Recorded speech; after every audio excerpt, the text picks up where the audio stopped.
Hello friends, welcome back to cinema explainer. ഇന്ന് നമ്മൾ 2025 പുറത്തിറങ്ങിയ ഐ ആം ഗോഡ് എന്ന സിനിമയെക്കുറിച്ചിട്ടാണ് നോക്കാൻ പോകുന്നത്. ആദ്യം ഈ സിനിമയുടെ വൺ ലൈൻ നോക്കാം. ഒരു സീരിയൽ കില്ലർ യുവതികളെ തുടർച്ചയായി കൊലപ്പെടുത്തുന്നു. അവൻ്റെ ഐഡൻറ്റിറ്റി നമുക്കറിയില്ല. എന്തിനാണ് അവൻ ഈ പെൺകുട്ടികളെ കൊലപ്പെടുത്തുന്നത്? അതിനുള്ള കാരണം വ്യക്തമായി നമുക്ക് വെളിപ്പെടുത്തിയിട്ടില്ല. ഇങ്ങനെ തുടർച്ചയായി കൊലപാതകങ്ങൾ നടക്കുന്നതുകൊണ്ട് അന്വേഷണത്തിനായി ഭരത് എന്ന പേരുള്ള ഒരു പുതിയ ഓഫീസർ വരികയാണ്. ആരാണ് ഈ കൊലപാതകങ്ങൾ ചെയ്യുന്നതെന്ന് കണ്ടെത്താൻ അദ്ദേഹം പല വിധത്തിൽ ശ്രമിക്കുന്നുണ്ട്. ഒടുവിൽ ആ കില്ലർ ആരാണെന്ന് അദ്ദേഹം കണ്ടുപിടിച്ചോ ഇല്ലയോ എന്ന് പറയുന്നതാണ് സിനിമയുടെ ബാക്കി കഥ. സിനിമയിലേക്ക് കടക്കുന്നതിന് മുമ്പ് ചാനൽ ഇതുവരെ സബ്സ്ക്രൈബ് ചെയ്യാതെയാണ് നിങ്ങൾ വീഡിയോ കാണുന്നതെങ്കിൽ ചാനലൊന്ന് സബ്സ്ക്രൈബ് ചെയ്ത് തൊട്ടടുത്തുള്ള ബെല്ലൈക്കൺ ഒന്ന് അമർത്തിയാൽ ഞങ്ങൾ അപ്ലോഡ് ചെയ്യുന്ന പുതിയ വീഡിയോസ് നിങ്ങൾക്കരികിലേക്ക് ഉടൻ തന്നെ എത്തുന്നതായിരിക്കും. സോ നമുക്ക് ഒട്ടും വൈകാതെ തന്നെ സിനിമയിലേക്ക് കടക്കാം.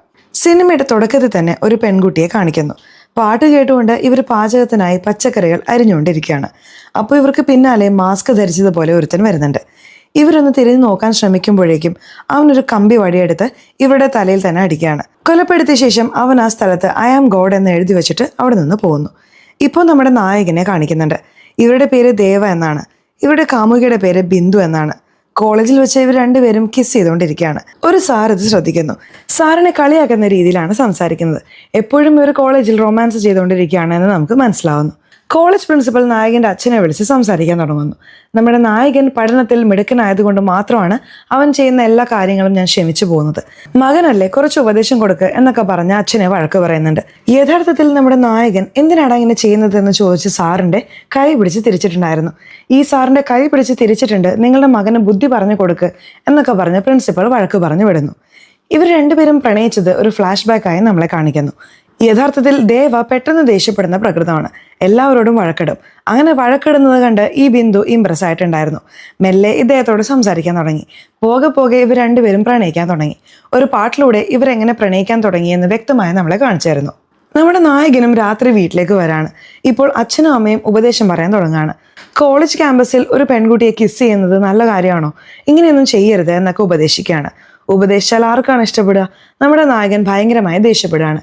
എനിക്ക് ഭക്ഷണമേ വേണ്ട എന്ന് പറഞ്ഞ് അവിടെ നിന്ന് ഇറങ്ങിപ്പോകുന്നു. ഇപ്പോൾ ഒരു പെൺകുട്ടി ഫോൺ ഉപയോഗിച്ചുകൊണ്ടിരിക്കുമ്പോൾ വീട്ടിലേക്ക് ആരോ കയറുന്നത് പോലെ ശബ്ദം കേൾക്കുന്നു.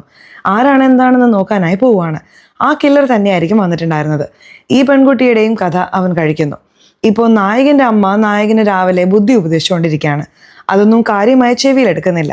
ഞാൻ പോകുന്നു എന്ന് പറഞ്ഞ് ബൈക്ക് എടുത്ത് അവിടെ നിന്ന് പോകാൻ തുടങ്ങുകയാണ്. ഈ സമയം ഒരു അങ്കിൾ അമ്മയോട് സംസാരിക്കാനായി വരുന്നു. ഞാൻ കോടതി വരാന്തയിൽ കയറി ഇറങ്ങിക്കൊണ്ടിരിക്കുകയാണ്. ഈ പ്രശ്നം എപ്പോൾ തീരുമെന്ന് അറിയില്ല എന്ന് അദ്ദേഹം പറയാണ്. ഈ മുതിർന്ന വ്യക്തിക്ക് എന്തോ പ്രശ്നമുണ്ട്.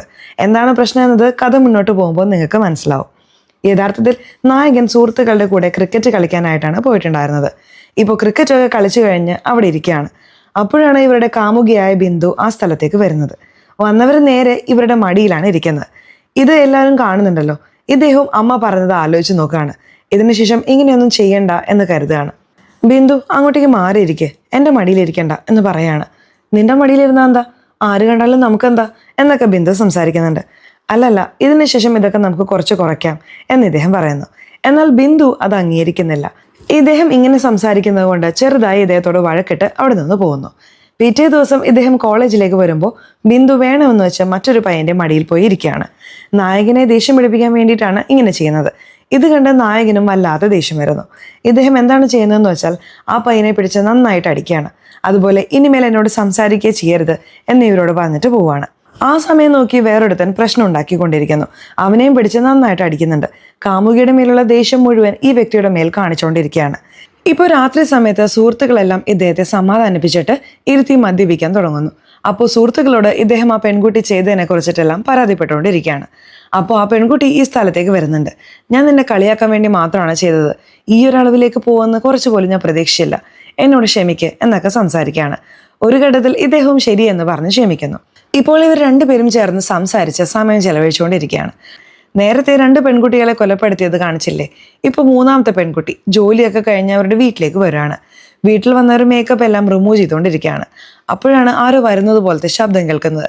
തിരിഞ്ഞു നോക്കിയാൽ അയാൾ തന്നെയായിരിക്കും വന്നിട്ടുണ്ടായിരുന്നത്. ഇവരുടെ കഥയും കഴിച്ച് ഇവരുടെ ബോഡി ആ സ്ഥലത്തിട്ട് കത്തിക്കുകയാണ്. ഓരോരുത്തരെയും ഇങ്ങനെ തന്നെയാണ് കത്തിച്ചു വിട്ടിട്ടുണ്ടായിരുന്നത്. കത്തിക്കുന്ന എല്ലാ സ്ഥലത്തും ഐ ആം ഗോഡ് എന്ന് എഴുതി വെച്ചിട്ടും പോയിട്ടുണ്ടായിരുന്നു. മൊത്തത്തിൽ 3 കൊലപാതകങ്ങൾ നടന്നു കഴിഞ്ഞില്ലേ. ഇതുകൊണ്ട് സീനിയർ ഓഫീസർ ഭയങ്കരമായി ദേഷ്യപ്പെട്ടുകൊണ്ടിരിക്കുകയാണ്. ഈ കേസ് ഇപ്പോൾ അന്വേഷിക്കുന്ന ഉദ്യോഗസ്ഥന്റെ പേര് ഹരീഷ് എന്നാണ്. ഹരീഷ് നീ എന്താണ് ചെയ്തുകൊണ്ടിരിക്കുന്നത് എന്നൊക്കെ ശബ്ദം ഉണ്ടാക്കിക്കൊണ്ടിരിക്കുകയാണ്. ഞാൻ ശ്രമിച്ചുകൊണ്ടിരിക്കുകയാണ് എന്നൊക്കെ ഹരീഷും പറയുന്നുണ്ട്. ഇത് നീ ശ്രമിക്കുന്നൊന്നും നടക്കില്ല. ഭരത് എന്ന ഓഫീസർ അറിയില്ലേ, ആ ഓഫീസറെയാണ് വരുത്താൻ പോകുന്നത് എന്ന് സീനിയർ പറയാണ്. യഥാർത്ഥത്തിൽ ഹരീഷിന്റെ അസിസ്റ്റന്റായി നന്ദിനി എന്നൊരു പെൺകുട്ടി ജോലി ചെയ്യുന്നുണ്ട്. സാർ, ആ ഭരത്തിനെ കുറിച്ച് ഞാൻ കേട്ടിട്ടുണ്ട്, അദ്ദേഹം വന്നാൽ നന്നായിരിക്കും എന്ന് നന്ദിനിയും ഈ സ്ഥലത്ത് പറഞ്ഞുകൊണ്ടിരിക്കുന്നു. സത്യത്തിൽ ഹരീഷ് എന്ന പോലീസ് ഓഫീസർ കൂടെയുള്ള നന്ദിനിയെ സ്നേഹിക്കുന്നുണ്ട്. അത് വെളിപ്പെടുത്താൻ ഇടയ്ക്കിടെ ശ്രമിക്കും. നമ്മുടെ നായകൻ ബിന്ദുവിനോട് വീട്ടിലേക്ക് വരാൻ പറഞ്ഞിട്ടുണ്ടായിരുന്നു. എന്തിനാണ് വരാൻ പറഞ്ഞത് എന്ന് ബിന്ദു ചോദിക്കുന്നുണ്ട്. ഇദ്ദേഹം ബിന്ദുവിനായി ഒരു മോതിരം വാങ്ങിയിട്ടുണ്ടായിരുന്നു. ഇതാ, നീ ഇത് കയ്യിലിട് എന്ന് പറഞ്ഞ് ഇദ്ദേഹം അണിയിക്കുന്നു. ബിന്ദുവിനെ കൊണ്ടും ഒരു മോതിരം തിരിച്ചിടിപ്പിക്കുന്നു. ഇപ്പോൾ നമ്മുടെ രണ്ടുപേരുടെയും കല്യാണ നിശ്ചയം കഴിഞ്ഞു. ഇനിയും നമ്മൾ ചേർന്ന് നടക്കുന്നതിനെ പറ്റി ആരെങ്കിലും സംസാരിച്ചാൽ നമ്മുടെ നിശ്ചയം കഴിഞ്ഞു എന്ന് പറഞ്ഞാൽ മതി എന്ന് പാരൻസിനോടും പറയുന്നു. കാരണം നിങ്ങൾ ചേർന്ന് നടക്കുന്നതിനെ പറ്റി എല്ലാവരും തെറ്റായിട്ടാണ് സംസാരിക്കുന്നത് എന്ന് പാരൻസ് പറഞ്ഞിട്ടുണ്ടായിരുന്നു. അതിനാണ് ഇങ്ങനെ ഒരു സൊല്യൂഷൻ പറയുന്നത്. ഇപ്പോൾ പോകാമെന്ന് വിചാരിക്കുമ്പോൾ വാതിലിൻ്റെ അടുത്ത് ഒരുത്തൻ നിൽക്കുന്നുണ്ട്. എടാ മാറിപ്പോടാ എന്ന് പറഞ്ഞ് അവനെ മാറ്റിവിട്ടിട്ട് ഇദ്ദേഹം അവിടെ നിന്ന് പോവുകയാണ്. വാതിൽക്ക് നിന്ന് ആരാണ് എന്ന് ബിന്ദു ചോദിക്കുന്നുണ്ട്. അവനൊരു അനാഥനാണ് എന്ന് ഇദ്ദേഹം പറയാണ്. ആ വ്യക്തിയുടെ മാതാപിതാക്കൾ ഒരു ആക്സിഡന്റിൽ മരിച്ചു പോയിട്ടുണ്ടായിരുന്നു. ഇവൻ ഭക്ഷണത്തിനായി അമ്മയുടെ വീട്ടുവാതിൽക്കൽ വന്നിട്ടുണ്ടാവും. അമ്മ അപ്പോൾ മുതൽ വീട്ടുവാതിൽക്കൽ തന്നെ വെച്ച് അവന് ഭക്ഷണം കൊടുത്തുകൊണ്ടിരിക്കുകയാണ്. ഇതാണ് കാര്യമെന്ന് നായകൻ മനസ്സിലാക്കി കൊടുക്കുകയാണ്. നമ്മുടെ നായകൻ ബൈക്കിൽ വന്നുകൊണ്ടിരിക്കുമ്പോൾ ഇവിടെ കസിനായ ഒരാളെ കാണുന്നു. ആ കസിൻ്റെ ഫാമിലിയും ഹീറോയുടെ ഫാമിലിയും തമ്മിൽ വഴക്കാണ്. ഇപ്പോൾ കസിനെ യാദൃശികമായി കണ്ടതുകൊണ്ട് ഇരുന്ന് സംസാരിക്കാമെന്ന് പറഞ്ഞ് ഇവരിരുന്ന് സംസാരിക്കാൻ തുടങ്ങുന്നു. നായകൻ ഹീറോയിനെ പരിചയപ്പെടുത്തി കൊടുക്കുന്നുണ്ട്. ഇവൻ്റെ കസിൻ വിദേശത്ത് പോയിട്ട് ഇപ്പോഴാണ് വന്നിരിക്കുന്നത് എന്നൊക്കെ പറയാണ്. ഞങ്ങളുടെ ഫാമിലിയും ഇവരുടെ ഫാമിലിയും തമ്മിൽ വലിയ പ്രശ്നമാണ്, എന്നാൽ ഞാനും ഇവനും സാധാരണ പോലെ സംസാരിക്കും എന്നൊക്കെ പറഞ്ഞുകൊണ്ടിരിക്കുകയാണ്. കുറച്ചു നേരം കസിനും ഇവരോട് സംസാരിക്കുന്നുണ്ട്. ശരി, പോവാണെന്ന് പറഞ്ഞ് അവിടെ നിന്ന് പോവാൻ തുടങ്ങുകയാണ്. ഇപ്പോൾ നേരെ കട്ട് ചെയ്ത് ഭരത് എന്നൊരു ഓഫീസറെ കാണിക്കുന്നു. ഇദ്ദേഹമാണ് ഈ കേസ് അന്വേഷിക്കാനായി വന്നിരിക്കുന്നത്. അപ്പോൾ സ്റ്റേഷനിൽ ഒരു ഭർത്താവ് വഴക്കുണ്ടാക്കിക്കൊണ്ടിരിക്കുകയാണ്. എന്താണ് പ്രശ്നമെന്ന് ഇദ്ദേഹം അന്വേഷിക്കുന്നുണ്ട്. ഇവന്റെ ഭാര്യ ഒരു വെള്ളച്ചാട്ടത്തിൽ നിന്ന് ചാടി ആത്മഹത്യ ചെയ്യാൻ പോകുന്നു എന്ന് കത്ത് എഴുതി വെച്ചിട്ട് പോയിരിക്കുകയാണ്. രക്ഷിക്കാൻ പറഞ്ഞിട്ടാണ് വന്നിരിക്കുന്നതെന്ന് അവിടെയുള്ള പോലീസ് പറയാണ്. അതിന് ഭരത്, അവൾ ആത്മഹത്യയൊന്നും ചെയ്തിട്ടില്ല, അവൾക്ക് ഒരു കള്ളക്കാമുകനുണ്ട്, ആരുടെയോ കൂടെ ഒളിച്ചോടി പോകാൻ പോവുകയാണ്. കാരണം ആ വെള്ളച്ചാട്ടത്തിന്റെ പേര് അവൾ എഴുതിയിട്ടുണ്ടല്ലോ. ആ വെള്ളച്ചാട്ടത്തിൽ ചാടി ആരെയും ഇതുവരെ തിരിച്ചു കിട്ടിയിട്ടില്ല. ഇത് മനസ്സിലാക്കിയിട്ടാണ് നിന്റെ ഭാര്യ ഇങ്ങനെ കത്ത് എഴുതി വെച്ചിട്ട് പോയിരിക്കുന്നത്. അഭിഹിതബന്ധം ഉണ്ടോ എന്ന ആംഗിളിൽ അന്വേഷിക്കുക, ഇവിടുന്ന് പോ എന്ന് പറഞ്ഞ് ആ വ്യക്തിയെ പറഞ്ഞു വിടുന്നു. ഇദ്ദേഹത്തെ വിളിച്ചത് സീനിയർ ആണല്ലോ. ഇപ്പോൾ സീനിയറെ കാണാനായി വരികയാണ്. ഇതിനു മുമ്പ് ഈ കേസ് ഹരീഷ് ആയിരുന്നു കൈകാര്യം ചെയ്തിരുന്നത്. ഇതിനുശേഷം ഹരീഷ് നിങ്ങളുടെ അസിസ്റ്റന്റായി പ്രവർത്തിക്കും എന്ന് സീനിയർ പറയുന്നു. ഈ ഭരത്തും അത് സമ്മതിക്കുന്നുണ്ട്. പെട്ടെന്ന് തന്നെ കുറ്റവാളിയെ ഞാൻ കണ്ടുപിടിക്കാം എന്നൊക്കെ ഭരത്തും പറയുന്നുണ്ട്. ഇപ്പോൾ നമ്മുടെ നായകനെയും നായികയും കാണിക്കുകയാണ്. നായിക ആ കസിനും നിങ്ങളുടെ ഫാമിലിയും തമ്മിൽ എന്താണ് വഴക്ക് എന്ന് ചോദിക്കുകയാണ്. സ്വത്ത് തർക്കമാണ് മെയിൻ. അവരുടെ അച്ഛനും എൻ്റെ അച്ഛനും തമ്മിൽ ഒത്തുപോകില്ല എന്നൊക്കെ അദ്ദേഹം പറയുന്നുണ്ട്. ഇപ്പോൾ ഇവരെ ഒരു പയ്യൻ നോക്കിക്കൊണ്ടിരിക്കുകയാണ്. അവൾ അതിനെപ്പറ്റി നായകനോട് പറയാണ്. അവനെ കാര്യമാക്കണ്ട എന്നൊക്കെ നായകൻ പറയുന്നുണ്ട്.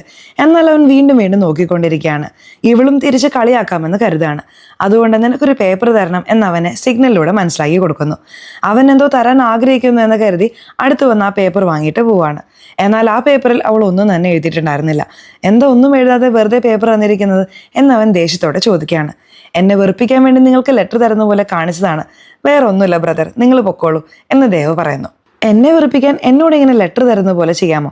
ഇവിടെ എന്താ അങ്ങനത്തെ പെണ്ണാണോ എന്നൊക്കെ കുറച്ച് മോശമായി സംസാരിക്കുന്നു. എന്തായാലും പെട്ടെന്ന് നായകന് ദേഷ്യം വരുന്നുണ്ട്. അവൻ സംസാരിച്ച് ചിരിച്ചുകൊണ്ടിരിക്കുമ്പോൾ തന്നെ മുഖത്തൊരെണ്ണം കൊടുക്കുന്നുണ്ട്. ഇവനെ അടിച്ച ഉടനെ ഇവന്റെ സുഹൃത്തുക്കൾ എല്ലാവരും വരുന്നുണ്ട്. ഇവൻ വലിയ ആളുടെ മകനാണെന്ന് തോന്നുന്നു. ഇവന്റെ മേൽ തന്നെ കൈവച്ചില്ലേ, നിന്നെ വെറുതെ വിടില്ല എന്നൊക്കെ പറഞ്ഞുകൊണ്ടിരിക്കുകയാണ്. എന്നാൽ നായകൻ അതിനെപ്പറ്റി വിഷമിക്കുന്നില്ല. എല്ലാവരെയും ഇട്ട് നന്നായി അടിച്ചുകൊണ്ടിരിക്കുകയാണ്. എടാ വേണ്ടടാ, ഇവൻ രാഷ്ട്രീയക്കാരൻ്റെ മകനാണ്, ഇവിടുന്ന് പോ എന്നൊക്കെ ആളുകൾ പറയുന്നുണ്ട്. ഇതുവരെ 3 കൊലപാതകങ്ങൾ നടന്നതുപോലെ കാണിച്ചില്ലേ? ഇപ്പോൾ ഒരു പെൺകുട്ടി വീട്ടിൽ വന്ന് ഡ്രസ്സൊക്കെ മാറിക്കൊണ്ടിരിക്കുകയാണ്. അപ്പോൾ ഒരു ഭാഗത്ത് നിന്ന് ശബ്ദം കേൾക്കുന്നുണ്ട്. ചെക്ക് ചെയ്യാനായി ആ സ്ഥലത്തേക്ക് വരുമ്പോൾ ആ കില്ലർ ഇവർക്ക് പിന്നാലെ വന്ന് നിൽക്കുകയാണ്. അങ്ങനെ വന്നവൻ എന്ത് ചെയ്തു എന്ന് വെച്ചാൽ ക്രൂരമായി ഇവരുടെ കഥ കഴിക്കുന്നു. ഇപ്പോൾ ഭരത് ഒരു ലൈംഗിക തൊഴിലാളിയുടെ കൂടെ ഇരിക്കുകയാണ്. അതായത് ഇദ്ദേഹം ഇങ്ങനെയുള്ളവരുടെ കൂടെ ഇടയ്ക്കിടെ കൂടാറുണ്ട് എന്ന് തോന്നുന്നു. അങ്ങനെ ഇരിക്കുമ്പോഴാണ് മറ്റൊരു പെൺകുട്ടി മരിച്ചു, ഉടനെ സ്പോട്ടിലേക്ക് വരൂ എന്ന വിവരം ലഭിക്കുന്നത്. വണ്ടിയിൽ നിന്ന് ഇറങ്ങുക എന്ന് പറഞ്ഞ് ആ സ്ത്രീയെ വണ്ടിയിൽ നിന്ന് ഇറക്കി വിട്ടിട്ട് ഇദ്ദേഹം വേഗത്തിൽ സ്പോട്ടിലേക്ക് വരുന്നു. അവൻ കൊലപ്പെടുത്തിയപ്പോഴും കത്തിച്ചിട്ടാണല്ലോ പോകുന്നത്. അതുപോലെ ഈ പെൺകുട്ടിയുടെ കഥയും കഴിച്ചു എന്ന് തോന്നുന്നു. ഇദ്ദേഹം എന്തെങ്കിലും കിട്ടുമോ എന്ന് നിരീക്ഷിക്കുന്നുണ്ട്. ഇദ്ദേഹം ഒരു കാര്യം കണ്ടുപിടിക്കുകയാണ്. അവൻ അടുത്ത് വന്ന് നിരീക്ഷിക്കുന്നുണ്ട്. അതിനുശേഷമാണ് കൊലപാതകം ചെയ്യുന്നത്. അടുത്തു നിന്ന് ആർക്കൊക്കെ വാച്ച് ചെയ്യാൻ പറ്റും? സിലിണ്ടർ ഇടുന്നവൻ, വാട്ടർ ക്യാൻ ഇടുന്നവൻ, ഇങ്ങനെയുള്ള ജോലി ചെയ്യുന്ന ഏതൊരുത്തനാണ് ഈ കാര്യം ചെയ്തുകൊണ്ടിരിക്കുന്നത് എന്ന് പറയാണ്. ആ സീൻ അവിടെ കട്ട് ചെയ്ത് രമേശ് എന്നൊരു വ്യക്തിയെ കാണിക്കുന്നു. ഇദ്ദേഹം ജിമ്മിൽ അസിസ്റ്റന്റ് ബോയ് ആയി ജോലി ചെയ്യാണ്. അതായത് ക്യാൻ തീർന്നാൽ ക്യാൻ മാറ്റുക, ചെറിയ സഹായങ്ങൾ ചെയ്യുക, ഇതൊക്കെയാണ് ഇവരുടെ ജോലി. ഇദ്ദേഹം ഒരു കോങ്ങണനാണ്. കണ്ണ് നേരെ ഇരിക്കില്ല, കുറച്ച് ചെരിഞ്ഞാണ് ഇരിക്കുന്നത്. ഇവരുടെ പേര് രമേശ്. നന്നായി നോക്കി വെച്ചോളൂ. ഇദ്ദേഹമാണെങ്കിൽ പെൺകുട്ടികൾ വ്യായാമം ചെയ്യുന്നതൊക്കെ മോശമായി നോക്കുന്നുണ്ട്. ഇദ്ദേഹത്തിന്റെ കണ്ണ് ഇങ്ങനെ ഇരിക്കുന്നത് ഒരു അഡ്വാൻറ്റേജ് ആയി ഉപയോഗിച്ചിട്ടാണ് ഈ കാര്യങ്ങളൊക്കെ ഇദ്ദേഹം ചെയ്തുകൊണ്ടിരിക്കുന്നത്. ഇപ്പോഴാണ് ന്യൂസ് വരുന്നത്. ന്യൂസിൽ ആ സീരിയൽ കില്ലറെ കുറിച്ചിട്ടാണ് പറഞ്ഞുകൊണ്ടിരിക്കുന്നത്. അടുത്തടുത്തായി അവൻ കൊലപാതകം ചെയ്തുകൊണ്ടേയിരിക്കുകയാണ്. ഇപ്പോൾ ഭരത് എന്നൊരു ഓഫീസർ വന്നിട്ടുണ്ട്, അദ്ദേഹം കണ്ടുപിടിക്കും എന്നൊക്കെ പറഞ്ഞുകൊണ്ടിരിക്കുന്നു. ഇത് കാണുന്ന ഇവനും പരിഹാസത്തോടെ ചിരിക്കുന്നുണ്ട്. ഒരുപക്ഷെ ഇവനാണോ ഈ കൊലപാതകങ്ങൾ ചെയ്തത് എന്ന് നമുക്ക് സംശയം വരുന്നു. എപ്പോഴാണ് സാർ കില്ലറെ പിടിക്കുക എന്ന് മീഡിയക്കാർ ചോദിക്കുന്നുണ്ട്. വിഷമിക്കേണ്ട, വേഗത്തിൽ തന്നെ ഞാൻ കണ്ടുപിടിക്കും എന്ന് പറഞ്ഞ് ഇദ്ദേഹം അവിടെ നിന്ന് പോകാൻ തുടങ്ങുന്നു. ഇപ്പോൾ നമ്മുടെ നായകൻ എക്സാം ഒക്കെ വേഗത്തിൽ എഴുതി തീർക്കാണ്. ബിന്ദുവിനെ കാണാമെന്ന് കരുതി ബിന്ദുവിന്റെ റൂമിന്റെ അടുത്തേക്ക് പോവാണ്. കുറച്ച് സമയം മാത്രം വെയിറ്റ് ചെയ്യേ, ഞാൻ വരാം എന്ന് പറഞ്ഞ് അവർ എഴുതിക്കൊണ്ടിരിക്കുകയാണ്. ഇദ്ദേഹം വെയിറ്റ് ചെയ്യാമെന്ന് കരുതി പുറത്തേക്ക് വരികയാണ്. ആ സമയം നോക്കി ഒരു ഗ്യാങ് ഇവരെ അടിക്കാനായി വന്നിട്ടുണ്ട്. നേരത്തെ പ്രശ്നം ഉണ്ടാക്കിയവരല്ലേ, അവന്മാരാണ് അടിക്കാൻ വന്നിരിക്കുന്നത്. കുറെ പേരുണ്ടല്ലോ നായകനുമായി വഴക്കിന് വരികയാണ്. നായകനും തടഞ്ഞു വഴക്കിടുന്നുണ്ട്. എന്നാൽ കുറെ പേരുള്ളത് കൊണ്ട് ഒരു ഘട്ടത്തിൽ ഇദ്ദേഹം അടി വാങ്ങാൻ തുടങ്ങുകയാണ്. ഇവർ അടി വാങ്ങുമ്പോൾ മറ്റുള്ള പയ്യന്മാർക്ക് തടയാൻ വരാമല്ലോ. എന്നാൽ മറ്റു പയ്യന്മാരും സാറുമാരാണെങ്കിലും ശരി, അവന് കുറച്ച് അടി വാങ്ങട്ടെ എന്ന് കരുതിയിട്ടാണ് ഇരിക്കുന്നത്. ഇവൻ എപ്പോൾ നോക്കിയാലും തെമ്മാടിത്തരം കാണിക്കുന്നതുകൊണ്ടാണ് അങ്ങനെ വിചാരിക്കുന്നത്.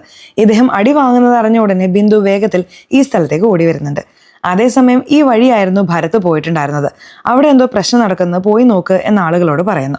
ഇപ്പോൾ പോലീസുകാർ ആ സ്പോട്ടിലേക്ക് വരുന്നുണ്ട്. അതുകൊണ്ട് അടിക്കാൻ വന്ന റൗഡികൾ വാർണിംഗ് കൊടുത്തിട്ട് അവിടെ നിന്ന് പോവുകയാണ്.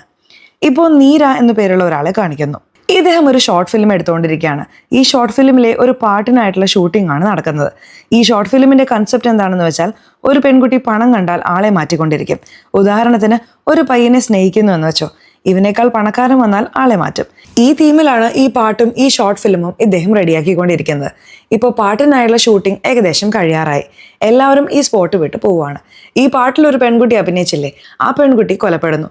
അതുകൊണ്ട് ഇത് ക്രൈം സ്പോട്ടായി മാറുകയാണ്. ഇപ്പോൾ എല്ലാവരും അന്വേഷിക്കാനായി വരുന്നുണ്ട്. അങ്ങനെ ഈ ഡയറക്ടറുടെ അടുത്തും അന്വേഷിക്കാൻ തുടങ്ങുന്നു.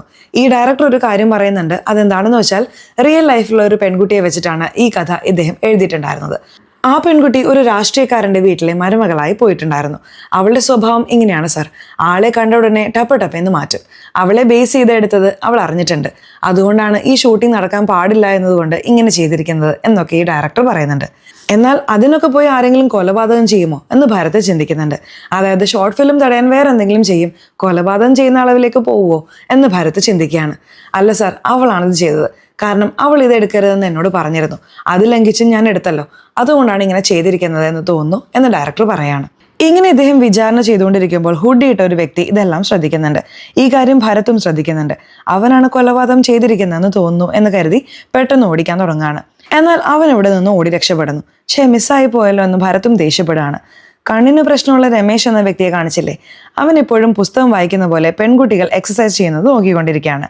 ഈ കാര്യം ഒരാൾ ശ്രദ്ധിക്കുന്നുണ്ട്. ഇവരുടെ പേര് മഹ എന്നാണ്. ഇവന്റെ കണ്ണു നോട്ടം വേറെ എവിടെയോ ആണെന്ന് ഇവർ കണ്ടുപിടിച്ച് ഇവനെ പിടിച്ച് നന്നായി അടിക്കുകയാണ്. ഇപ്പോൾ ഈ മഹ ചേട്ടനായ ഭരത്തിന് കോൾ ചെയ്യുന്നുണ്ട്. ഭരത്തിനോട് ഈ കാര്യങ്ങളൊക്കെ പറയുന്നുണ്ട്. എന്താണ് നീ പറയുന്നത്, ആദ്യം ആ സ്ഥലം നടത്തുന്നവൻ്റെ അടുത്ത് ഫോൺ കൊടുക്കുക എന്ന് പറയാണ്. ഇപ്പോൾ മാനേജരോട് അവനെ ആദ്യം ഇവിടെ നിന്ന് ഓടിച്ചുവിട് എന്ന് വാണിംഗ് കൊടുക്കുകയാണ്. മാനേജറും ഇനി മേലാൽ ഈ ഭാഗത്തേക്ക് വരരുത്, പോയി തൊലയിടാ എന്ന് പറഞ്ഞ് രമേശിനെ ഇവിടെ നിന്ന് ഓടിച്ചുവിടുന്നു. ഇപ്പോൾ നായകൻ നായികയെ കാണാനായി ഒരു ഹോട്ടലിൻ്റെ അടുത്തേക്ക് വരുന്നു. അങ്ങനെ വന്നവൻ ഉള്ളിൽ നടക്കുന്നത് കണ്ട് ഷോക്ക് ആവുന്നുണ്ട്. ഇവരുടെ കാമുകി ഇവരുടെ കസിൻ്റെ കൂടെ കുറച്ച് ക്ലോസ് ആയി സംസാരിക്കുന്നു. മേലിൽ കൈവച്ചൊക്കെ സംസാരിക്കുന്നുണ്ട്. എന്താ ഇവർ രണ്ടുപേരും ക്ലോസ് ആയി സംസാരിക്കുന്നത് എന്ന് ഇദ്ദേഹം ഷോക്ക് ആവുന്നുണ്ട്. ഒരുപക്ഷെ ഗേൾ ഫ്രണ്ട് ചീറ്റ് ചെയ്യാണോ എന്നൊക്കെ വിഷമിക്കുകയാണ്. ഈ സ്ഥലത്ത് നായകൻ നിൽക്കുന്നതും ആ സൈഡിൽ രമേശ് നിൽക്കുന്നതും മാറി മാറി നമ്മളെ കാണിക്കുന്നുണ്ട്. ഒരു ഘട്ടത്തിൽ നായകൻ നേരിട്ട് ചോദിച്ചു കളയാമെന്ന് കരുതി ഉള്ളിൽ വരാണ്. ഇപ്പോൾ കസിൻ്റെ കോളറിൽ പിടിച്ച് വഴക്കിടുന്നത് പോലെ പോവാണ്. അപ്പോഴാണ് കസിൻ ഒരു കാര്യം പറയുന്നത്. അവൾ എൻ്റെ എക്സ് ആണ് എന്ന് പറയുന്നു. എന്ത്, നേരത്തെ ഇവൾ ലവ് ചെയ്തിട്ടുണ്ടോ എന്ന് നായകൻ ഷോക്കാവുകയാണ്. അങ്ങനെ സംസാരിച്ചുകൊണ്ടിരിക്കുമ്പോഴാണ് നീ പോ എന്ന് പറഞ്ഞ് അവരെ പറഞ്ഞയക്കുന്നത്. ഇപ്പോൾ കസിനോട് സംസാരിക്കാൻ തുടങ്ങുകയാണ്. യഥാർത്ഥത്തിൽ കസിനും ആ പെൺകുട്ടിയും നേരത്തെ പ്രണയിച്ചിട്ടുണ്ടായിരുന്നു. ഇദ്ദേഹം വിദേശത്ത് ജോലിക്കായി പോയിട്ടുണ്ടായിരുന്നല്ലോ. ആ പെൺകുട്ടി ഉപരിപഠനത്തിനായി ഹീറോയുടെ കോളേജിൽ ചേർന്നിട്ടുണ്ടായിരുന്നു. എനിക്ക് പരിചയമുള്ള ഒരുത്തൻ അവിടെയുണ്ട്, അവനെ മാത്രം ലവ് ചെയ്യരുത്, അവനോട് മാത്രം ഇടപെടരുത് എന്നൊക്കെ ഈ കസിൻ പറഞ്ഞിട്ടുണ്ടായിരുന്നു. ഈ കസിനെ വെറുപ്പിക്കാൻ വേണ്ടിയിട്ടാണ് ഹീറോയുടെ ഇടപഴകാൻ തുടങ്ങിയിട്ടുണ്ടായിരുന്നത്. ഒരു ഘട്ടത്തിൽ ഹീറോയെ പ്രണയിക്കാനും തുടങ്ങിയിട്ടുണ്ടായിരുന്നു. ഇതിനെ കുറിച്ചിട്ടെല്ലാം കസിൻ പറയുന്നുണ്ട്. യഥാർത്ഥത്തിൽ കസിനെ നേരത്തെ ഹീറോ മീറ്റ് ചെയ്തില്ലേ, അപ്പോൾ ഇവർ നമ്മുടെ കാര്യങ്ങളൊന്നും പറയരുത് പ്ലീസ് പ്ലീസ് എന്ന് കെഞ്ചി ചോദിച്ചിട്ടുണ്ടായിരുന്നു. അതുകൊണ്ടാണ് കസിൻ അന്ന് പറയാതിരുന്നത്. ഇപ്പോഴാണ് ഹീറോയ്ക്ക് അറിയാൻ കഴിയുന്നത്. അപ്പോൾ ഇതെല്ലാം മറച്ചു വെച്ചിട്ട് എന്നോട് പ്രണയിക്കുന്ന പോലെ പെരുമാറുമായിരുന്നു എന്ന് അദ്ദേഹം ഭയങ്കരമായി ദേഷ്യപ്പെട്ട് അവിടെ നിന്ന് പോവാണ്. അതിനുശേഷം ഒരിക്കലും ബിന്ദുവിനോട് സംസാരിക്കരുത് എന്നൊക്കെ അദ്ദേഹം ചിന്തിക്കുന്നു. ഇപ്പോൾ നമുക്ക് രമേശിനെയാണ് കാണിക്കുന്നത്. ഈ രമേശ് മഹായെ ഫോളോ ചെയ്തുകൊണ്ടിരിക്കുകയാണ്. അതായത് എല്ലാവരുടെയും മുന്നിൽ വെച്ച് അടിച്ചില്ലേ, അതുകൊണ്ട് അവരെ ഫോളോ ചെയ്യുകയാണ്. ആരോ ഫോളോ ചെയ്യുന്നത് പോലെ മഹായ്ക്കും തോന്നുന്നുണ്ട്. എന്തെങ്കിലും പ്രശ്നമുണ്ടെങ്കിൽ ചേട്ടന് കോൾ ചെയ്യുമോ എന്ന് പറഞ്ഞിട്ടുണ്ടായിരുന്നല്ലോ. ഇവർ ചേട്ടനെ കോൾ ചെയ്യുന്നു. എന്നാൽ ചേട്ടൻ ഇത് ശ്രദ്ധിക്കുന്നില്ല. അതിനുശേഷമാണ് അനിയത്തിയുടെ അടുത്ത് നിന്ന് കോൾ വന്നത് ശ്രദ്ധിക്കുന്നത്. ഉടനെ വീട്ടിലേക്ക് പോകാമെന്ന് കരുതുകയാണ്. എന്നാൽ അതിനുള്ളിൽ ആ രമേശ് അനിയത്തിയുടെ അടുത്ത് അതിക്രമം കാണിച്ച് അവരെ കത്തിച്ചു വിട്ടിട്ട് അവിടെ നിന്ന് പോയിട്ടുണ്ടായിരുന്നു. ഇപ്പോൾ ഇദ്ദേഹം വന്ന് നോക്കുമ്പോൾ അനിയത്തി കത്തുകയാണ്. അവൻ ഓടുന്നതും ഇദ്ദേഹം ശ്രദ്ധിക്കുന്നുണ്ട്. അയ്യോ, അനിയത്തിക്ക് ഇങ്ങനെ ആയല്ലോ എന്ന് പറഞ്ഞ് ഹോസ്പിറ്റലിൽ കൊണ്ടുവന്ന് ചേർക്കുകയാണ്. ഭയങ്കരമായി പരിക്കേറ്റിട്ടുമുണ്ട്. സീരിയസ് ആയ കണ്ടീഷനിലാണെന്ന് അറിയാൻ കഴിയാണ്. ആകെ മൊത്തത്തിൽ രമേശാണ് ഈ പണി തുടർച്ചയായി ചെയ്യുന്നതെന്ന് തോന്നുന്നു. നമ്മുടെ അനിയത്തിയെയും അങ്ങനെ ചെയ്തിരിക്കുന്നു എന്നൊക്കെ ഇദ്ദേഹം ചിന്തിക്കാൻ തുടങ്ങാണ്. ആ രമേശിനെ പിടിക്കണം എന്ന ആളുകളോട് പറയാണ്. ബിന്ദുവും സമാധാനിപ്പിക്കാൻ എങ്ങനെയൊക്കെയോ ശ്രമിക്കുന്നു. എന്നാൽ ഇദ്ദേഹത്തിന് സമാധാനമാകുന്നില്ല. ഇപ്പോൾ ബിന്ദുവിൻ്റെ അടുത്ത് നിന്ന് കോള് വരുന്നുണ്ട്. ഏതോരുത്തൻ എൻ്റെ കയ്യിൽ ചൂട് വെച്ചിട്ട് പോയി, സിഗരറ്റ് വെച്ച് ചൂട് വെച്ചിട്ട് പോയി എന്ന് പറയാണ്. ഇത് കേട്ട ഉടനെ ഇദ്ദേഹം ഷോക്കാവുന്നുണ്ട്. ഇപ്പോൾ ഉടനെ അവർ പറയുന്ന സ്ഥലത്തേക്ക് വരുന്നുണ്ട്. ആരാണത് ചെയ്തത് എന്ന് ചോദിക്കുകയാണ്. അടുത്ത് കുറേ ആളുകളുണ്ടല്ലോ, നിങ്ങളാണത് ചെയ്തത് എന്ന് അവരുടെ അടുത്തൊക്കെ ചോദിക്കുകയാണ്. അവരെല്ലാവരും ഇല്ല ഇല്ല എന്ന് പറയുന്നുണ്ട്. ഒരു ഘട്ടത്തിൽ ആ ബിന്ദു തന്നെ സമ്മതിക്കുകയാണ്. ഞാൻ തന്നെയാണ് കയ്യിൽ ചൂട് വെച്ചത്, ഇങ്ങനെ പറഞ്ഞാലേ നീ വരൂ എന്നുള്ളത് കൊണ്ടാണ് ഇങ്ങനെ ചെയ്തത് എന്നൊക്കെ പറയാണ്. നിന്റെ കസിനായിട്ട് ഞാൻ ബ്രേക്കപ്പ് ചെയ്തിരുന്നു. അപ്പോഴാണ് അവനെ വെറുപ്പിക്കാൻ വേണ്ടി നിന്റെ കൂടെ ഇടപഴകാൻ തുടങ്ങിയത്. എന്നാൽ അതിനുശേഷം സത്യമായിട്ടും നിന്നെ പ്രണയിക്കാൻ തുടങ്ങി. പ്ലീസ് എന്നെ ഒന്ന് മനസ്സിലാക്ക് എന്നൊക്കെ പറയാണ്. എന്നാൽ ഇദ്ദേഹത്തിന് അത് അംഗീകരിക്കാൻ കഴിയുന്നില്ല. വീണ്ടും എന്നെ പറ്റിക്കാൻ നോക്കുകയാണോ, എന്നെ കൊണ്ട് പറ്റില്ല എന്ന് പറഞ്ഞ് അവിടെ നിന്ന് പോവുകയാണ്. ഇപ്പോൾ ഭരത്തിന് രമേശിന്റെ ഫോട്ടോ കിട്ടുന്നുണ്ട്. ഇവനാണോ അതിക്രമം കാണിച്ചത് എന്ന് അനിയത്തിയോട് ചോദിച്ച് കൺഫേം ചെയ്യുന്നു. അതുകൊണ്ട് ഇവനെ വിടരുത്, എവിടെ കണ്ടാലും ലോക്ക് ചെയ്യണം എന്നൊക്കെ പറയാണ്. ഹീറോ വല്ലാത്ത വിഷമത്തിലാണല്ലോ. മറ്റുള്ള പെൺകുട്ടികളുടെ അടുത്ത് പോയാൽ എന്താ എന്ന് കരുതി വേറൊരു പെൺകുട്ടിയുടെ കൂടെ പോവാൻ നോക്കുകയാണ്. എന്തൊക്കെയായാലും അവരുടെ കൂടെ ഒന്നാകാൻ ഇദ്ദേഹത്തിന് തോന്നുന്നില്ല. അവിടെ നിന്ന് പാതി വഴിയിൽ തന്നെ ഇദ്ദേഹം പോവുകയാണ്. സോ ആ സൈഡിൽ ബിന്ദുവിനെ കല്യാണം കഴിക്കാൻ പറഞ്ഞ പാരൻസ് ഒക്കെ പറഞ്ഞുകൊണ്ടിരിക്കുകയാണ്. അതേസമയം ഭരത്തിന്റെ അനിയത്തി മരിച്ചു പോവാണ്. ഇദ്ദേഹം അനിയത്തി മരിച്ചു പോയല്ലോ എന്ന് വിഷമിക്കുന്നു. ഒരു ദിവസം നായകൻ എഴുന്നേറ്റ് നോക്കുമ്പോൾ ബിന്ദുവിന് കല്യാണം എന്ന പോസ്റ്റർ ഒട്ടിച്ചിട്ടുണ്ട്. ഇത് കാണുന്ന ഇദ്ദേഹം ഷോക്ക് ആവുന്നുണ്ട്. ബിന്ദുവിന് കല്യാണമായെന്നോ? അവളില്ലാതെ എനിക്ക് ജീവിക്കാൻ പറ്റില്ലടാ, എന്തെങ്കിലും ചെയ്യുക എന്ന് സുഹൃത്തുക്കളോട് പറയുന്നു. പ്രശ്നമില്ല, എങ്ങനെയെങ്കിലും ഈ കല്യാണം മുടക്കി നിന്റെ കൂടെ കല്യാണം നടത്തി തരാം എന്ന് സുഹൃത്തുക്കൾ പറയാണ്. ആരുടെ കൂടെയാണ് കല്യാണം പ്ലാൻ ചെയ്തിരിക്കുന്നതെന്ന് വെച്ചാൽ ആ കസിന്റെ കൂടെ തന്നെയാണ് കല്യാണം പ്ലാൻ ചെയ്തിരിക്കുന്നത്. സ്റ്റോപ്പ് ചെയ്യാമെന്ന് പറഞ്ഞ സുഹൃത്തുക്കൾ വരുന്നുണ്ട്. കസിൻ സിഗരറ്റ് വലിക്കാൻ പുറത്തു വന്ന തക്കം നോക്കി ഇവരവനെ കിഡ്നാപ്പ് ചെയ്യുന്നു. ഇപ്പോൾ പെണ്ണിനെ കടത്തിക്കൊണ്ട് പോവാമെന്ന് വിചാരിച്ചാൽ അവിടെയാണ് ഒരു ഷോക്ക്. അവളാണെങ്കിൽ കൈ മുറിച്ച് ആത്മഹത്യ ചെയ്യാൻ ശ്രമിക്കുന്നു. അതായത് ഈ കല്യാണത്തിൽ അവൾക്ക് തീരെ താല്പര്യമില്ല, അതുകൊണ്ടാണ് കൈ മുറിച്ചത് എന്ന് തോന്നുന്നു. ഇതറിഞ്ഞ ഉടനെ ഇദ്ദേഹം തകർന്നു പോവാണ്. എന്തിനാണ് ഇങ്ങനെ ചെയ്തത്, ഞാൻ വരുമെന്ന് നിനക്ക് അറിയില്ലേ എന്നൊക്കെ ഇദ്ദേഹം ഫീലിംഗ് ആയി സംസാരിക്കുന്നു. ഇപ്പോൾ എടുത്തുകൊണ്ട് വന്ന് ഹോസ്പിറ്റലിൽ ചേർക്കാണ്. അവരും നോർമൽ കണ്ടീഷനിലേക്ക് വരുന്നു. നോർമൽ ആയതിനു ശേഷം നമുക്ക് രണ്ടുപേർക്കും കല്യാണം കഴിക്കാം, എന്നെ സ്വീകരിക്കാമോ എന്ന് ചോദിക്കുകയാണ്. ഇവരും കേട്ടുപിടിക്കുന്നുണ്ട്. സോ ഇവർ രണ്ടുപേരും കല്യാണം കഴിക്കാൻ തീരുമാനിക്കുന്നു. വേറൊരു ഭാഗത്ത് ഭരത് ആ രമേശിനെ തിരയുന്നുണ്ടല്ലോ. ആളുകൾ ഒരിടത്ത് കണ്ടതായി പറയുന്നുണ്ട്. എങ്ങനെയെങ്കിലും പോയി പിടിക്കണമെന്ന് പറഞ്ഞ് വന്നുകൊണ്ടിരിക്കുകയാണ്. അതിനുള്ളിൽ ഹരീഷ് അവനെ പൊക്കിയെന്ന് തോന്നുന്നു. ഇപ്പോൾ ഹരീഷ് അവനെ ലോക്ക് ചെയ്ത് വിചാരണ ചെയ്തുകൊണ്ടിരിക്കുകയാണ്. നീ തന്നെയല്ലേ ഇത് ചെയ്തത് എന്ന് ചോദിക്കുകയാണ്. അതേന്ന് പറഞ്ഞ് ചില കാര്യങ്ങൾ അവൻ പറയാൻ വരികയാണ്. എന്നാൽ അതിനുള്ളിൽ ഈ സ്ഥലത്തേക്ക് വന്ന ഭരത് ഉണ്ടല്ലോ, അവനെ വെടിവെച്ച് കഥ കഴിക്കുകയാണ്. എന്താ സാർ എടുത്തു ചാടി ഇങ്ങനെ ചെയ്തത്, ബാക്കി കൊലപാതകങ്ങൾ ഇവൻ തന്നെയാണോ ചെയ്തതെന്ന് അറിയണ്ടേ എന്ന് ചോദിക്കുകയാണ്. ഇവൻ തന്നെയായിരിക്കും ചെയ്തത് എന്ന് പറഞ്ഞ് ഈ സ്ഥലത്ത് ഭരത് പറയുന്നുണ്ട്. ഇപ്പോൾ ഭരത് മീഡിയയോടും അഭിമുഖം നൽകിക്കൊണ്ടിരിക്കുകയാണ്. വേറെ വഴിയില്ലാതെ അവനെ ഷൂട്ട് ചെയ്തു, എന്നാൽ ഇതിനുശേഷം കൊലപാതകങ്ങളൊന്നും നടക്കില്ല എന്ന് സംസാരിക്കുകയാണ്. ഇതെല്ലാം യഥാർത്ഥ കില്ലർ TV-യിലൂടെ ശ്രദ്ധിക്കുന്നുണ്ട്. ഇതിനുശേഷം കൊലപാതകം നടക്കില്ലേ, തീർച്ചയായിട്ടും നടക്കും എന്ന് പറയാണ്. അതേസമയം ഒരുത്തനെ ലോക്ക് ചെയ്ത് വെച്ചിട്ടുണ്ട്. അവനെ കൊല്ലണം എന്ന് പറഞ്ഞ് കഥ കഴിക്കുന്നു. എന്തിനാണ് ആണിൻ്റെ കഥ കഴിക്കുന്നത് എന്നൊരു ചോദ്യമില്ലേ. പോകെ പോകെ നിങ്ങൾക്കത് മനസ്സിലാവും. ഇപ്പോൾ കൊലപാതകം ചെയ്തവന്റെ മുഖം നമ്മളെ കാണിക്കാൻ തുടങ്ങുന്നു. മുഖം കാണിച്ചതിന് ശേഷമാണ് ഒരു വലിയ ഷോക്ക് കാത്തിരിക്കുന്നത്. ആരാണെന്നറിയാമോ? നമ്മുടെ നായകൻ തന്നെയാണ് കൊലപാതകങ്ങളൊക്കെ ചെയ്തുകൊണ്ടിരിക്കുന്നത്. ഹീറോയെ ഇപ്പോൾ മൊട്ടയടിച്ച് വേറൊരു ഗെറ്റപ്പിൽ ഇരിക്കുന്ന പോലെ കാണിക്കുകയാണ്. ഇതിനുശേഷം കൊലപാതകം നടക്കില്ല എന്ന് ഭരത് സംസാരിച്ചില്ലേ? അടുത്തതായി ഒരു സ്ത്രീ കൊല്ലപ്പെട്ടിരിക്കുകയാണ്. ഈ പ്രാവശ്യം പെൺകുട്ടിയല്ല കൊല്ലപ്പെട്ടത്, ഒരു മധ്യവയസ്കയായ സ്ത്രീയാണ് കൊല്ലപ്പെട്ടിരിക്കുന്നത്. ഇതിനെപ്പറ്റി ന്യൂസിലൊക്കെ കാണിച്ചുകൊണ്ടിരിക്കുകയാണ്. കൊലപാതകം നടക്കില്ല എന്നല്ലേ പറഞ്ഞത്? അടുത്തത് നടന്നു കഴിഞ്ഞു. അപ്പോൾ നിങ്ങൾ കൊന്നവൻ യഥാർത്ഥ കില്ലർ അല്ല എന്ന് പറഞ്ഞ് ഭയങ്കരമായി വഴക്ക് പറയുന്നു. അപ്പോൾ ഭരത്തിനെ സപ്പോർട്ട് ചെയ്യുന്നത് പോലെ നന്ദിനി ഈ സ്ഥലത്ത് സംസാരിക്കാൻ തുടങ്ങുന്നു. സർ, ഇദ്ദേഹം ചെയ്തതും ഒരു തരത്തിൽ നല്ലതാണ്. ഇപ്പോൾ യഥാർത്ഥ കില്ലർ ട്രിഗർ ആയിട്ടുണ്ടാവും. അതുകൊണ്ടാണ് ഈ പ്രാവശ്യം മധ്യവയസ്കയായ സ്ത്രീയുടെ കഥ കഴിച്ചിരിക്കുന്നത് എന്ന് തോന്നുന്നു. അവൻ വെപ്രാളപ്പെടുമ്പോൾ എങ്ങനെയെങ്കിലും അവനെ ലോക്ക് ചെയ്യാം സാർ എന്നൊക്കെ പറയുന്നുണ്ട്. എന്തെങ്കിലും ചെയ്യേ, പെട്ടെന്ന് യഥാർത്ഥ കില്ലറെ കണ്ടുപിടിക്കുക എന്ന് സീനിയർ പറയാണ്. ഇപ്പോൾ മരിച്ചുപോയ സ്ത്രീയുടെ വീട്ടിലേക്ക് ഇയാൾ വരുന്നു. ഇവര് ഒരു രാഷ്ട്രീയക്കാരന്റെ ബന്ധുവാണ്. എപ്പോഴും ചെറുപ്പക്കാരായ പെൺകുട്ടികളല്ലേ കൊലപ്പെടുത്തുന്നത്? ഇപ്പോൾ എന്തോ ഒരു മധ്യവയസ്കയായ സ്ത്രീയെ കൊലപ്പെടുത്തിയിരിക്കുന്നത്, എന്തോ പന്തികേടുണ്ട് എന്ന് ഇദ്ദേഹം ചിന്തിക്കുകയാണ്. ശരി, ഇവിടെ CCTV ഉണ്ട് സാർ, ചെക്ക് ചെയ്യാമെന്ന് ആളുകൾ പറയുന്നുണ്ട്. ഇപ്പോൾ ഇദ്ദേഹം ചെക്ക് ചെയ്യാനായി വരുന്നുണ്ട്. അവൻ കൊലപാതകം ചെയ്യാനായി വരുമ്പോൾ മാസ്ക് ഒക്കെ ധരിച്ചിട്ടാണ് വന്നത്. മാസ്കോട് കൂടി ക്രോസ് ചെയ്തവൻ ക്യാമറയ്ക്ക് അടുത്ത് നിൽക്കാൻ തുടങ്ങുന്നു. എൻ്റെ മുഖം കാണണമെങ്കിൽ കണ്ടോ എന്ന് പറഞ്ഞ് മാസ്ക് മാറ്റി മുഖം കാണിക്കുന്നു. ഇവരും കണ്ട് ഷോക്ക് ആയിക്കൊണ്ടിരിക്കുകയാണ്. ഇവരെക്കാൾ അമ്മ മരിച്ചുപോയ പെൺകുട്ടി കണ്ട് ഷോക്ക് ആവുന്നുണ്ട്. ആ പെൺകുട്ടി ആരാണെന്ന് അറിയാമോ? ബിന്ദു തന്നെയാണ്.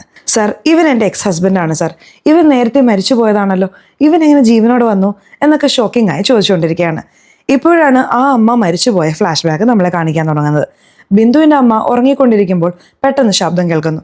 എഴുന്നേറ്റ് നോക്കുമ്പോൾ ആ സ്ഥലത്ത് നമ്മുടെ നായകൻ മൊട്ടയടിച്ചതുപോലെ ഇരിക്കുകയാണ്. നീ മരിച്ചു പോയതല്ലേ, എങ്ങനെ വന്നു എന്നൊക്കെ ഷോക്കാവുന്നുണ്ട്. ഞാൻ ദൈവം, അതുകൊണ്ടാണ് തിരിച്ചു വന്നിരിക്കുന്നത് എന്നിവൻ പറയുന്നു. ഈ ബിന്ദുവും അമ്മയും ശരിയായ ഫ്രോഡുകളാണ്. അതിനെപ്പറ്റി ഇപ്പോഴാണ് നമുക്ക് അറിയാൻ കഴിയുന്നത്. അതെന്താണെന്ന് വെച്ചാൽ, പണക്കാരായ ആണുങ്ങളെ നോക്കി വലയിൽ വീഴ്ത്തി കല്യാണം കഴിക്കണം എന്നതാണ് രണ്ടുപേരുടെയും പ്ലാൻ. ഇതിനെക്കുറിച്ചിട്ടെല്ലാം ആ ഡയറക്ടർക്ക് നന്നായിട്ട് അറിയാം.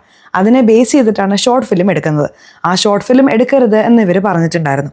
അത് ലംഘിച്ചും അവരെടുത്തിട്ടുണ്ടായിരുന്നു.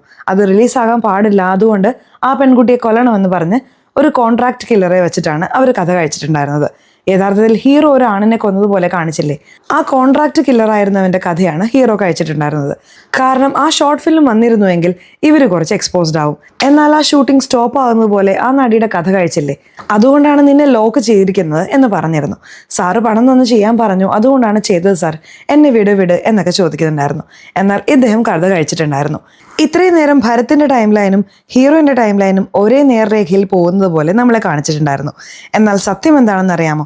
ഹീറോയ്ക്ക് മുടി ഉണ്ടായിരുന്നു എന്നത് കണ്ടില്ലേ? അതെല്ലാം പാസ്റ്റിൽ നടന്ന കാര്യങ്ങളാണ്.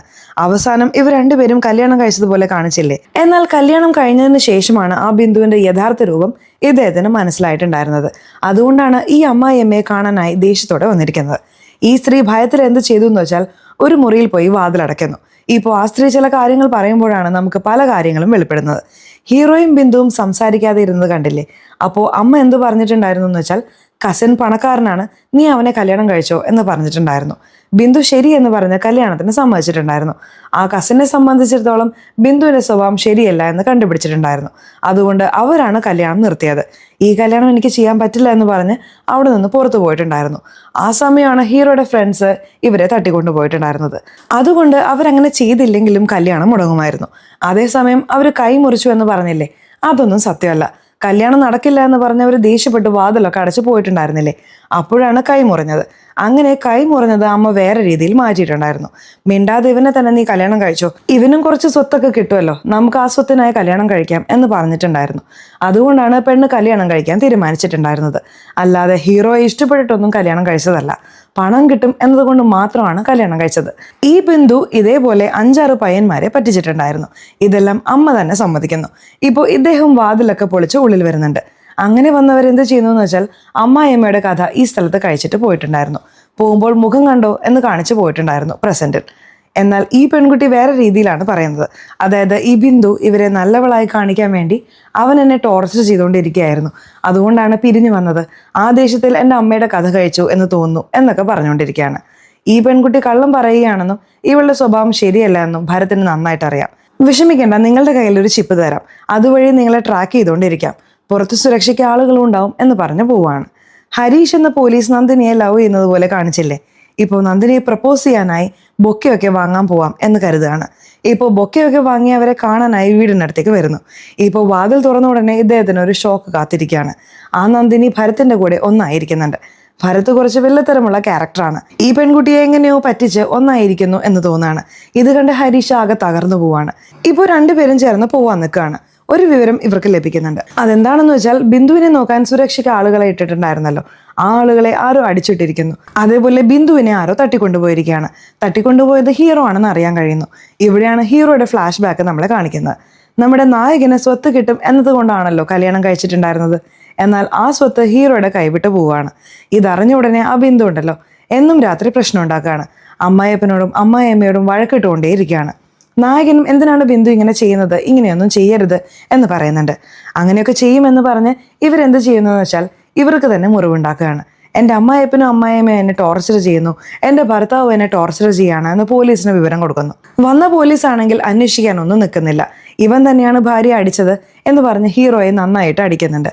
അവർ ഡ്രാമ ഒക്കെ കളിക്കുന്നത് കൊണ്ടാണ് ഹീറോയായിട്ട് ഭയങ്കരമായി അടിക്കുന്നത്. ഹീറോയെ സ്റ്റേഷനിലേക്കൊക്കെ കൊണ്ടുപോയി അടിക്കുന്നുണ്ട്.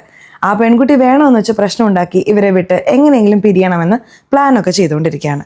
ഇവരുടെ കയ്യിൽ നമ്മൾ വിചാരിച്ചത്ര പണമില്ല, അതുകൊണ്ട് ഇവനെ ഒഴിവാക്കിയിട്ട് വേറെ ആരെങ്കിലും കല്യാണം കഴിക്കണം എന്ന് കരുതിയിട്ടാണ് രാഷ്ട്രീയക്കാരൻ്റെ വീട്ടിൽ ഇവർ മരുമകളായി പോയിട്ടുണ്ടായിരുന്നത്.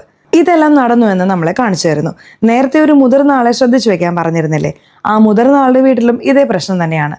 ആ വലിയവരുടെ വീട്ടിൽ വന്ന മരുമകൾ ആവശ്യമില്ലാതെ പ്രശ്നം ഉണ്ടാക്കി മകനെ പെടുത്തുന്നു. അതിനു വേണ്ടിയിട്ടാണ് പുറത്തേക്ക് ഇറങ്ങാൻ അദ്ദേഹം പോരാടിക്കൊണ്ടിരിക്കുന്നത്. അപ്പോൾ കുറെ സ്ത്രീകൾ ഇങ്ങനെയാണ് ചെയ്തുകൊണ്ടിരിക്കുന്നതെന്ന് തോന്നുന്നു എന്ന് ഹീറോയ്ക്ക് തോന്നുന്നുണ്ട്. ഇങ്ങനെയുള്ള സ്ത്രീകളെയൊക്കെ ശിക്ഷിക്കാൻ നമ്മൾ എന്തെങ്കിലും ചെയ്യണം എന്നൊക്കെ ഇവരുടെ മനസ്സിനുള്ളിൽ ഒരു ചിന്ത രൂപപ്പെടാൻ തുടങ്ങുന്നു. ജീവിതം ഇങ്ങനെ ആയതുകൊണ്ട് ഹീറോ എപ്പോഴും മദ്യപിച്ചുകൊണ്ടേയിരിക്കുകയാണ്. മകന്റെ ലൈഫ് ഇങ്ങനെ മാറിപ്പോയല്ലോ എന്ന് പറഞ്ഞ് പേരൻസും വളരെ വിഷമിക്കുന്നുണ്ട്. ഒരു ദിവസം ഹീറോ ബൈക്കിൽ വരുമ്പോൾ ആക്സിഡന്റ് പറ്റുന്നു. വാതിൽക്കലിരിക്കുന്ന പയ്യനാണ് ഹീറോയ്ക്ക് എന്തു പറ്റി എന്നൊക്കെ നോക്കിക്കൊണ്ടിരിക്കുന്നത്. അതേസമയം ഹീറോയുടെ പേരൻസ് മിണ്ടാതെ ആത്മഹത്യ ചെയ്യാമെന്ന് കരുതി ഗ്യാസ് തുറന്നു വിടുന്നു. അങ്ങനെ വീട് നിന്ന് കത്തിക്കൊണ്ടിരിക്കുകയാണ്.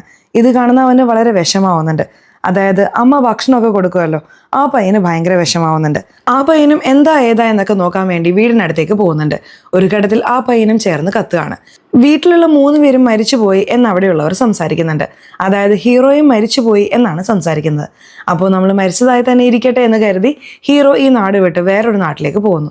ഭിക്ഷയൊക്കെ എടുത്താണ് ഇവരുടെ ലൈഫ് ഓടാൻ തുടങ്ങുന്നത്. ഇടയ്ക്കിടെ അവർ ചെയ്തത് ഇവരുടെ മനസ്സിലൂടെ ഓടിക്കൊണ്ടിരിക്കുന്നു. ഇവർക്ക് ആകെ ഒരു ഡിസ്റ്റർബൻസ് ആയി തോന്നിക്കൊണ്ടിരിക്കുകയാണ്. ഇങ്ങനെ ഇരിക്കുന്ന അവസ്ഥയിലാണ് അവൻ ദൈവത്തോട് സംസാരിക്കുന്നത്.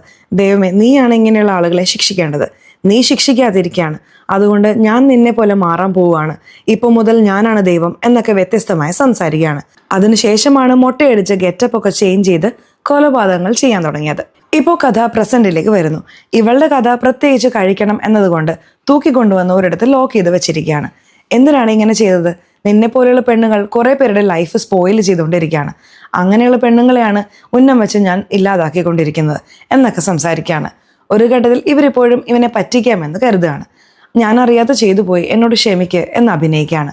എടി, ഒരു പ്രാവശ്യമേ ഞാൻ പറ്റിക്കപ്പെടുകയുള്ളൂ, വീണ്ടും വീണ്ടും പറ്റിക്കപ്പെടില്ല എന്ന് പറഞ്ഞ് ഇവരും ഒരു നോട്ടം നോക്കുന്നുണ്ട്. ഭരത് ഇവരുടെ കയ്യിൽ ഒരു ചിപ്പ് വെച്ചിട്ടുണ്ടായിരുന്നല്ലോ, ആ ചിപ്പ് വഴി ട്രേസ് ചെയ്ത് ഈ സ്ഥലത്തേക്ക് വരികയാണ്. പ്രശ്നം എന്താണെന്ന് വെച്ചാൽ നായകൻ ആ ചിപ്പ് കണ്ടുപിടിച്ച് ചിപ്പ് ഈ സ്ഥലത്ത് ഇട്ടിട്ടുണ്ടായിരുന്നു. എന്തായാലും അടുത്ത് തന്നെ ഉണ്ടാകാൻ സാധ്യതയുണ്ട്, തിരയാമെന്ന് ഭരത് ചിന്തിക്കുന്നുണ്ട്. വീണാൽ ബോഡി പോലും കിട്ടില്ല എന്ന് പറഞ്ഞില്ലേ, ആ വെള്ളച്ചാട്ടത്തിനടുത്താണ് ഹീറോ നിൽക്കുന്നത്. അപ്പോൾ കറക്റ്റായി ഭരത് പിടിക്കാനായി വരുന്നുണ്ട്. ഹീറോ ഭയന്ന് ഓടാൻ നോക്കുന്നുണ്ട്. നിനക്ക് രക്ഷപ്പെട്ടൊന്നും പോകാൻ കഴിയില്ല, ആ വെള്ളച്ചാട്ടത്തിൽ ചാടി ആരും തന്നെ ജീവനോടെ വന്നതായി ചരിത്രമേ ഇല്ല എന്ന് പറയാണ്. നമ്മുടെ നായകനാണെങ്കിൽ ഞാൻ ചത്താലും സാരമില്ല, ഇവളുടെ കഥ കഴിക്കണം എന്നാണ് ചിന്തിക്കുന്നത്. ചെറുതായി ഒന്ന് ചിരിക്കുന്നുണ്ട്. ഇവൻ എന്തിനാണ് ചിരിക്കുന്നത്? രണ്ടുപേരും ചേർന്ന് ചാടാൻ പോവുകയാണോ എന്നൊക്കെ ഈ സ്ഥലത്ത് ഇദ്ദേഹം ഷോക്കായിക്കൊണ്ടിരിക്കുകയാണ്. പെട്ടെന്ന് വെടിവെക്കുക എന്ന് ഹരീഷിനോട് പറയുന്നുണ്ട്. എന്നാൽ ഹരീഷിന് ഹീറോ ചെയ്യുന്നത് ശരിയാണെന്ന് തോന്നുന്നു. ഇങ്ങനെയുള്ള പെണ്ണുങ്ങളെയൊക്കെ കൊല്ലുക തന്നെ വേണം എന്ന് കരുതി വെടിവെക്കാതെ ഇരിക്കുകയാണ്. ഇദ്ദേഹം വെടിവെക്കുന്നില്ലല്ലോ, അതുകൊണ്ട് ഭരത് തന്നെ തോക്കെടുത്ത് വേഗത്തിൽ ഷൂട്ട് ചെയ്യുന്നു. ഇപ്പോൾ ഹീറോയുടെ ശരീരത്തിൽ ബുള്ളറ്റ് കൊണ്ട് പെട്ടെന്ന് താഴേക്ക് വീഴുന്നു. നല്ല സമയം രക്ഷപ്പെട്ടു എന്ന് ബിന്ദു ചിന്തിക്കുന്നുണ്ട്. ഇവനെ പോലുള്ള ആളുകളെ ഒക്കെ കൊല്ല് എന്ന് ബിന്ദു ഓവറായി സംസാരിക്കുകയാണ്. ഇവൻ ചത്തോ എന്ന് കൺഫേം ചെയ്യാൻ അടുത്തേക്ക് പോവാണ്. അപ്പോൾ ഇദ്ദേഹം പെട്ടെന്ന് ബിന്ദുവിനെ ലോക്ക് ചെയ്യാണ്. അത്ര പെട്ടെന്നൊന്നും പോയില്ലടി എന്ന് പറഞ്ഞ് അവരെയും വലിച്ചുകൊണ്ട് കുതിക്കാനായി പോവാണ്. എങ്ങനെയെങ്കിലും തടയണമെന്ന് ഭരത് ശ്രമിക്കുന്നുണ്ട്. എന്നാൽ അതിനുള്ളിൽ ഹീറോ അവരെയും ലോക്ക് ചെയ്തതുപോലെ ആ മലയിടുക്കിൽ നിന്നും താഴേക്ക് ചാടുന്നു. ഇവിടെ ചാടിയാലും തീർച്ചയായും മരിക്കുക തന്നെ ചെയ്യും, അതുകൊണ്ട് തീർച്ചയായും കില്ലർ മരിച്ചുപോയി എന്നൊക്കെ ഈ ഭരത് അഭിമുഖം നൽകിക്കൊണ്ടിരിക്കുകയാണ്. തീർച്ചയായിട്ടും ഇതിനുശേഷം അവൻ തിരിച്ചു വരില്ല, പ്രശ്നമേ വരില്ല എന്നൊക്കെ പറഞ്ഞുകൊണ്ടിരിക്കുകയാണ്. അവിടെയാണ് ഒരു പ്രശ്നം വരുന്നത്. ഇപ്പോൾ എല്ലാവരുടെയും ഫോണിലും ഐ ആം ഗോഡ് എന്നൊരു മെസ്സേജ് വരുന്നു. ഇതിനുശേഷം സ്റ്റോപ്പ് ആവുമെന്ന് പോലീസ് പറഞ്ഞിരുന്നല്ലോ, അത് വിശ്വസിക്കരുത്. ഇതിനുശേഷവും ഇങ്ങനെയുള്ള കാര്യങ്ങൾ നടന്നുകൊണ്ടേയിരിക്കും. സ്ത്രീകളെല്ലാവരും നന്നായാലേ ഇത് സ്റ്റോപ്പ് ആവൂ എന്നൊക്കെ പറയുന്നുണ്ട്. ഇത് കാണുന്ന മീഡിയക്കാർ എല്ലാവരും ഭയങ്കരമായി ഷോക്കായിക്കൊണ്ടിരിക്കുകയാണ്. ഇതാരായിരിക്കും? ഒരു പക്ഷേ കോപ്പി ക്യാറ്റ് കില്ലർ ആകാൻ സാധ്യതയുണ്ട് എന്ന് ചിന്തിക്കുകയാണ്. അവൻ ചത്തുപോയി, അവൻ്റെ പാറ്റേണിൽ വേറെ ആരോ ഇത് ചെയ്യും എന്ന് കരുതുകയാണ് എന്നൊക്കെ ഭരത് ചിന്തിക്കുന്നു. ഇപ്പോൾ അഭിമുഖം നൽകിക്കൊണ്ടിരുന്നവൻ പാതി വഴിയിൽ നിർത്തി ഇവിടെ നിന്ന് പോകാൻ തുടങ്ങുന്നു. ഇപ്പോൾ ഹരീഷ് നടന്നു പോയിക്കൊണ്ടിരിക്കുമ്പോൾ നന്ദിനി സംസാരിക്കാനായി വരുന്നുണ്ട്. ഭരത്തിന്റെ കൂടെ നടന്നത് അറിയാതെ സംഭവിച്ചതാണ്, ഞാൻ നിന്നെയാണ് സ്നേഹിക്കുന്നത് എന്നൊക്കെ പറഞ്ഞുകൊണ്ടിരിക്കുകയാണ്. ഇത് കേൾക്കുന്ന ഇദ്ദേഹം ഭയങ്കരമായി ദേഷ്യപ്പെടുന്നുണ്ട്. ഇത് ഞാൻ വിശ്വസിക്കണോ എന്ന് പറഞ്ഞ് നടുവിരൽ ഇവർക്ക് കാണിച്ചു കൊടുക്കുന്നുണ്ട്. ദേഷ്യത്തിൽ ജീപ്പ് എടുത്ത് അവിടെ നിന്ന് പോവാണ്. അതായത് നന്ദിനിയെ ഇദ്ദേഹം റിജക്റ്റ് ചെയ്ത് പോകുന്നു എന്ന് കാണിച്ച് നമുക്ക് സിനിമയുടെ കഥ അവസാനിപ്പിക്കുന്നു.